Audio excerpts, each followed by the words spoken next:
বর বাসায় না থাকলে ছেলে আর আমি সবসময় রান্না করা অফ করে দেই। মানে ওই ভাজি ভর্তা না হলে খিচুড়ি না হলে এমন কিছু রান্না করি যাতে রান্না করার প্যারাই থাকে না। কিন্তু আজ হঠাৎ করে ভাবলাম যে সে বাসায় না থাকলে আমাদের না খেয়ে খেয়ে পড়ে থাকার কোনো যুক্তিই আসে না।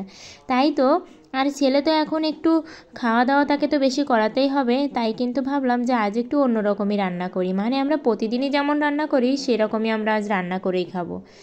তাই তো আজকে দুপুরের মেনুতে ছিল পার্শে মাছ পেঁয়াজ দিয়ে ভাজি, আর ছিল তেলাপিয়া মাছ দিয়ে কুমড়ো দিয়ে আর বরবটি দিয়ে।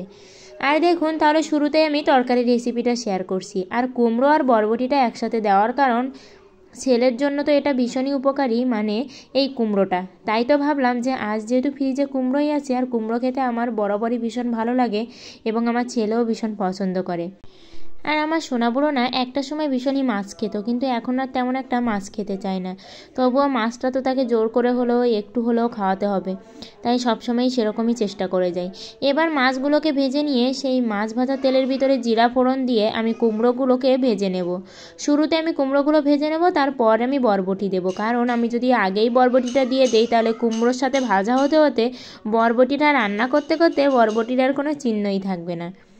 আর এখানে আমি কুমড়োটাকে তেলে অল্প একটু নেড়ে চেড়ে আমি ঢাকনার সাহায্যে কিন্তু এটা ঢেকে ঢেকে ভাজবো, তাহলে কিন্তু এটা বেশিই সেদ্ধ হয়ে যাবে।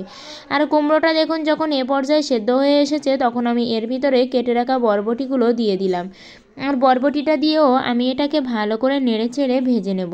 আর বরবটিটা দেওয়ার পরে আমি এর ভিতরে অল্প পরিমাণে হলুদ আর অল্প পরিমাণে লবণ দেব, যেহেতু বরবটির ভিতরে যাতে একটু ঢুকে যায় এবং এর কালারটা একটু সুন্দর আসে। যাতে ফ্যাকাশে রান্না করার পরেও দেখবেন এই ভাজির সময় যদি হলুদটা না দেন তাহলে না রান্না করার পরেও একটু ফ্যাকাশে ফ্যাকাশে থেকে যায়। এবার আমি এটাকে ভালো করে নেড়েচেড়ে ভেজে নেব। আর যখনই বরবটি আর কুমড়োটা একটু লাল লাল হয়ে আসবে, তখনই আমি এর ভিতরে পরিমাণ মতো জলটা দিয়ে দেব। আগেও বলেছি, আমার এই সাদামাটা রান্নাগুলো তোমরা যথেষ্ট ভালোবাসা দিচ্ছ, মানে যেটুকু দিচ্ছ আমার মতো একটা ছোট্ট ইউটিউবারের কাছে অনেক বেশি, বিশেষ করে এমন রেসিপিগুলোতে। কারণ আমি দেখেছি এই এই যে রেসিপিগুলো, এগুলো কিন্তু মানুষ একটু কমই শেয়ার করে। বেশিরভাগই মানুষ নিত্য নতুন ভিআইপি খাবার দাবার, তবে সবসময় তো ভিআইপি খেয়ে ওটা হয় না। আর আমাদের এই সাদামাটা জীবনযাপনের খাবারগুলোই আপনাদের সাথে আমরা শেয়ার করে থাকি। এবার জল দিয়ে আমি তার ভিতরে লবণ হলুদ আর চেরা কাঁচা লঙ্কা দিয়ে ঢাকনার সাহায্যে বেশ কিছু সময় ঢেকে রান্না করব। এতে করে দেখবেন এই কুমড়োটা বরবটিটা দুটোই সেদ্ধ হয়ে আসবে। আর এখানে কুমড়োটা কিন্তু প্রায় 80%-এর মতো সেদ্ধ হয়ে গেছে। আর এ পর্যায়ে আমি এর ভিতরে মাছগুলোকে দিয়ে দেবো। আর এখানে আমার প্রিয় বন্ধুদের বলতে চাই, আমার ভিডিওগুলো ভালো লাগলে অবশ্যই লাইক করবেন, কমেন্ট আপনাদের ব্যক্তিগত মতামত জানাবেন, আর আমার চ্যানেলটি সাবস্ক্রাইব করে পাশের ঘন্টাটি বাজিয়ে অল অপশানে সেট দিয়ে রাখবেন। তাহলে আমি যখনই নিত্য নতুন ভিডিও আপলোড করব আপনাদের কাছে আগেই নোটিফিকেশান চলে যাবে। আর মাছগুলো দিয়ে আমি বেশ কিছু সময় এটাকে রান্না করে নেব।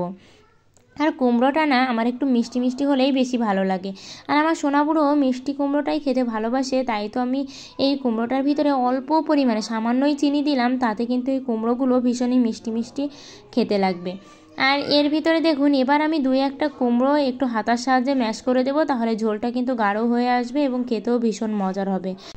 আর এ পর্যায়ে যখন কুমড়োটার ঝোলটা খুব ঘন হয়ে এসেছে এবং রান্না প্রায় শেষ পর্যায়ে, তখনই আমি এর ভিতরে দিয়ে দেব জিরা ধনিয়া আর গরম মশলার গুঁড়ি।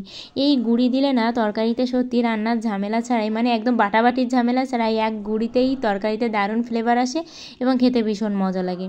আর এই গুঁড়িটা দিয়ে জাস্ট 1 মিনিট বাদে আমি তরকারিটা নামিয়ে নেব, এবং নামিয়ে নেওয়ার পরেও আমি উপর থেকে আরেকটু গুঁড়িটা ছিটিয়ে দিলাম।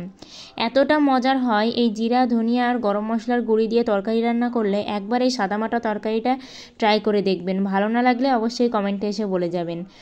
এবার দেখুন, আমি এখানে পার্শে মাছগুলো ভাজি করছিলাম, আর একটু ছোটো সাইজের, আমার সোনাবুড়ো তো পার্শে মাছ খুবই পছন্দ করে। মানে সে এই দিন না পুরো মাছ বলুন, এই 6টা মাছের প্রায় 4টে মাছ সেই খেয়ে নিয়েছে এবং একটাও পেঁয়াজ রাখিনি আমার জন্য। খেয়ে ভীষণই পছন্দ করেছে। মাছগুলোকে ভেজে নিয়ে আমি সেই মাছ ভাজার ভিতরেই কিন্তু পেঁয়াজটা দিয়ে দিলাম, এতে না মাছ ভাজাটারও বেশি মজার লাগে, মানে পেঁয়াজ দিয়ে মাছ ভাজাটা একটু বেশিই মজার হয়। আর এভাবে আমি ভাজি করে নামিয়ে নিলাম। আর সোনাবুড়োর যেহেতু ঝাল খায় না, তাই আমি একটা ঝাল আলাদা করে ভেজে রেখেছিলাম। আজকের ভিডিওটা এ পর্যন্তই।